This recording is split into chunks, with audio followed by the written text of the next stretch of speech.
In 1864, this land was an open field. It was part of the farm owned by Fountain Branch Carter. The Carter House is to my back right across Columbia Pike. The Carter Gin is behind where all of you are standing, about where the blue house behind the shed is located today. But other than that, there were no structures. This was wide open and rolling terrain. And Wednesday, November 30th, 1864 would certainly change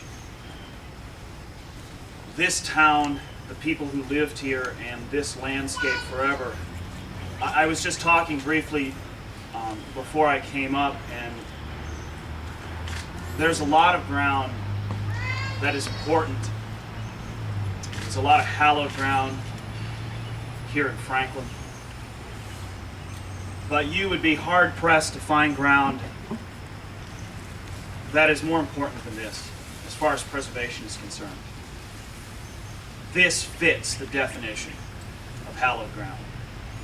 Because at about dawn, when the Federal Army began arriving here in Franklin, engineers began constructing or laying out where the Federal line would be. The line chosen was very, very clever. It ran across the road, cuts back just south of the Carter House. There's a line that runs through the area behind you and then cuts in front of the gym, occupied by mostly veteran soldiers. In this area, men from the 100th and 104th Ohio occupy the main line. We are standing on the interior of the Federal position. And there's a secondary line occupied by the 12th and 16th Kentucky. And then behind those, there is a third line, often forgotten in analysis of this battle. Just beyond this area was the 175th Ohio Volunteer Infantry. They had never been in combat. This would certainly be a day those men would never forget. Most of the Federal soldiers, as I'm sure all of you are aware, did not anticipate a battle being fought here.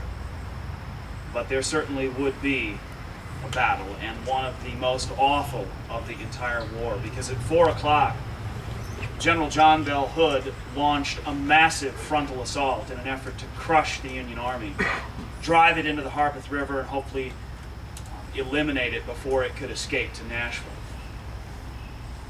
What these men saw that afternoon from this area, looking south,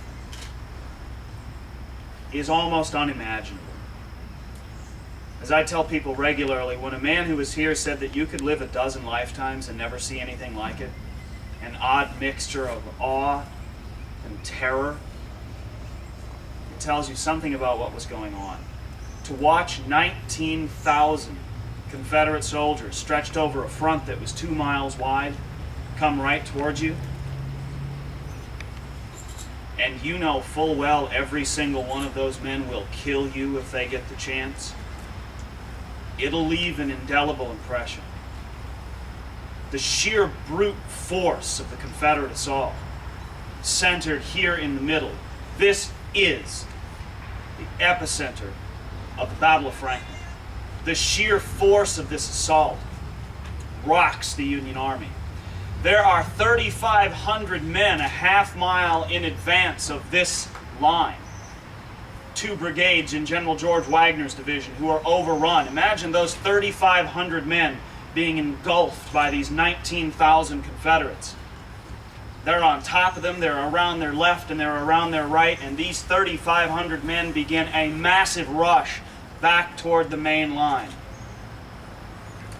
And these soldiers in the 100th Ohio and the 104th Ohio, who stood right behind you, couldn't fire their rifles. The 4 guns of the 1st Kentucky Battery, right out there on the gravel road adjacent to Columbia Pike, couldn't fire because they'd be shooting their own men. Major General Patrick Cleburne,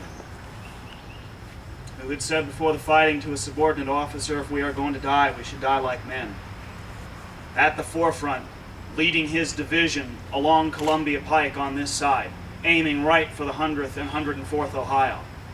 A staff officer later said that Claiborne, his battle instincts remaining sharp right in those last moments of his life, believed that he could take elements of that advance line, those 3,500 men who were now running back toward the main line.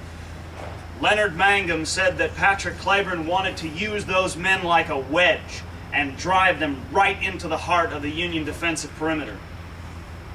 Claiborne was probably down before the sun went down with a bullet in his chest, dying out in front of the gin. But his men continued pushing forward, and they did rupture the Union line.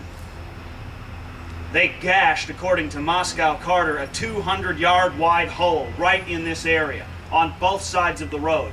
In this area, there is absolute and complete pandemonium. The entire 100th Ohio bolts to the rear. Half of the 104th begins to fold. Almost this entire area up to the gin is now open. The main line has been penetrated. Byron Baldwin was a color bearer in one of those Ohio units. As they begin to push back, all of a sudden the Kentucky units in this area begin to push forward. And the Ohio men are caught up with the Kentuckians, and they begin to rally, and some of the men on the advance line begin to rally. Byron Baldwin would fall with one of the flags wrapped around him, soaked with his blood.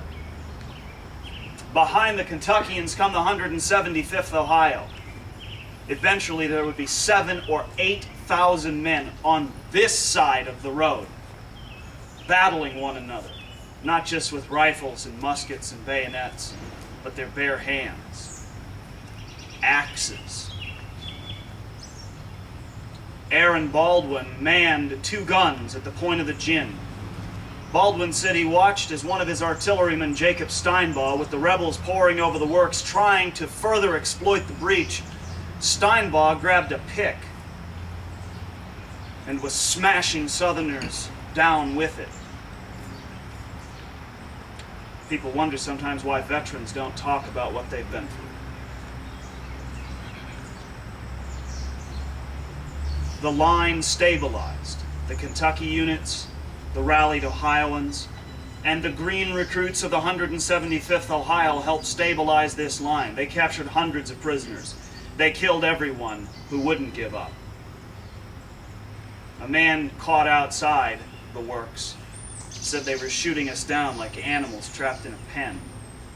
General George Washington Gordon was captured right outside of the Union line. General Hiram Granberry, shot right through the face, died in the parking lot.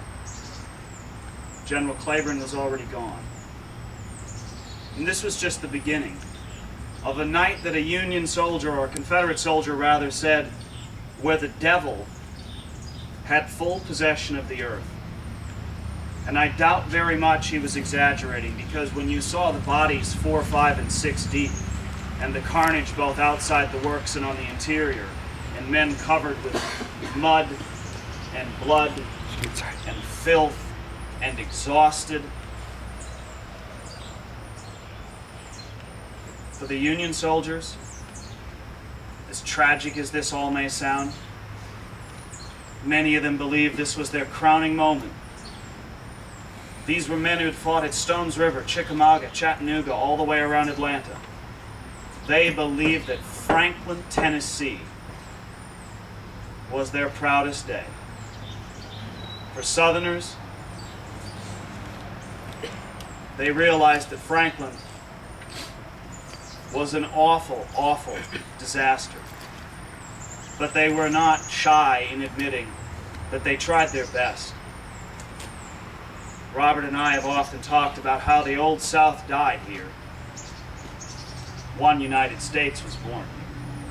This is hallowed ground. I cannot believe that this day has actually come to fruition. As someone who is quite emotionally invested in this, I usually do not get emotional, but I'm pretty close. These guys would be very proud of the efforts of everyone who has been involved in this. They tried until they died in the early 20th century to save this ground, so that people could come and see it, and they could think about what happened here. Keep that in your thoughts as we move forward from this project, hopefully to others. Thank you.